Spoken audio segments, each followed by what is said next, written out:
우리는 때때로 하나님과 새로운 접촉을 경험하고 때때로 그분의 뜻을 행합니다. 하나님과의 그런 접촉을 늘 계속할 수 있을까요? 지금 이 순간 검토해 보아야 할 문제가 바로 이것입니다. 잠이 깨어있는 동안 내내 하나님의 임재를 체험하다가 주님의 품에서 잠들고 주님의 임재 속에서 깰 수는 없을까요? 우리가 그렇게 할 수 있을까요? 항상 하나님의 뜻을 행할 수는 없을까요? 늘 하나님의 생각을 할 수는 없을까요? 그리고 일을 하거나 오락을 할 때, 그리고 여러 사람들과 함께 있을 때는 우리 생각 속에서 하나님을 꼭 제쳐놓을 수밖에 없을까요? 물론 그것은 자명한 사실입니다. 만일 어떤 사람이 항상 하나님만 생각한다면 그는 다른 어떤 일도 하지 않을 것입니다. 지금까지는 나도 그렇게 생각했습니다. 하지만 내 생각이 바뀌고 있습니다. 우리는 동시에 두 가지를 생각할 수 없습니다. 사실 우리는 한 가지를 2분의 1초 동안도 계속 생각할 수 없습니다. 우리의 생각은 끊임없이 흘러갑니다. 우리의 생각은 계속하여 움직입니다.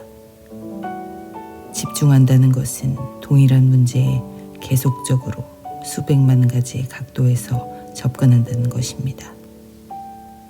우리는 언제나 최소한 두 가지에 관련시켜 생각합니다. 아니, 세 가지 이상을 한꺼번에 관련시켜 생각하는 경우도 있습니다. 하나님이 늘 내 생각 속에 계시도록 매 순간마다 주님을 돌이켜 생각할 수는 없을까? 이것이 나의 고민입니다. 이제 나는 나의 여생 동안 이 문제에 대한 답을 찾는 실험을 하겠다고 결심합니다. 하나님에 대한 의식을 성취하려는 이런 성찰과 노력을 어떤 이들은 비정상적이고 위험스러운 행동이라고 말할 것입니다. 그러나 나는 이런 위험을 무릅쓸 것입니다. 누군가가 이 일을 해야만 하기 때문입니다. 만일 우리 종교에서 말하는 것이 정말 올바른 것이라면 하나님과 하나 되는 이것은 우리가 도달할 수 있는 지극히 정상적인 것입니다. 이것은 그리스도로 하여금 그리스도 되게 하는 것입니다. 또한 이것이 어거스틴이 주께서는 주를 위하여 우리를 지으셨나이다. 그리하여 우리 영혼은 주 안에서 안식을 찾을 때까지는 안식할 수 없나이다 라고 한 말의 의미입니다. 나는 인내가 필요한 이 힘든 길을 따라 나서라고 다른 누구에게도 청하지 않습니다. 많은 사람이 스스로 그렇게 하게 되기를 바랄 뿐입니다. 우리는 혼자만으로는 대답할 수 없다는 것을 알아야 할 필요가 있습니다.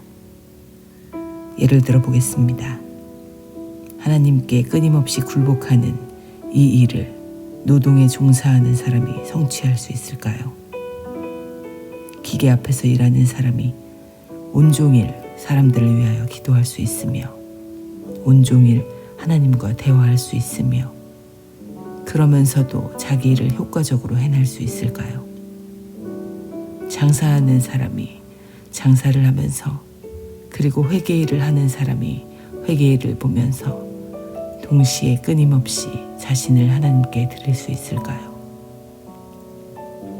아기 엄마가 설거지를 하면서 아기를 돌보면서 끊임없이 하나님과 대화를 할 수 있을까요?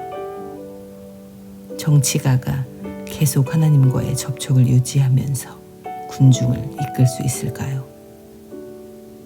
어린아이들이 하루 종일 내적으로 하나님께 이야기하고 하나님의 말씀을 듣도록 가르침을 받을 수 있을까요?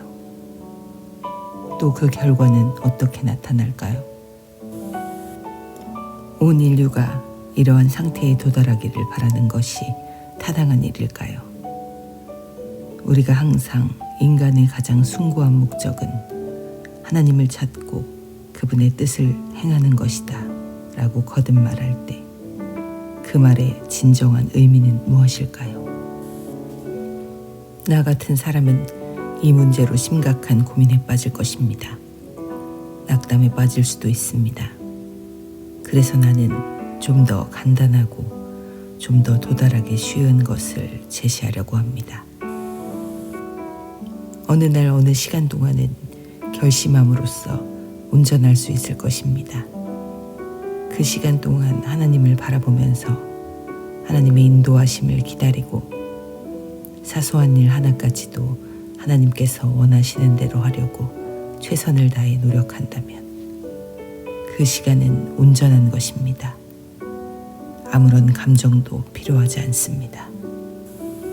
다만 하나님의 뜻을 온전히 행하기만 하면 그 시간은 온전한 것입니다.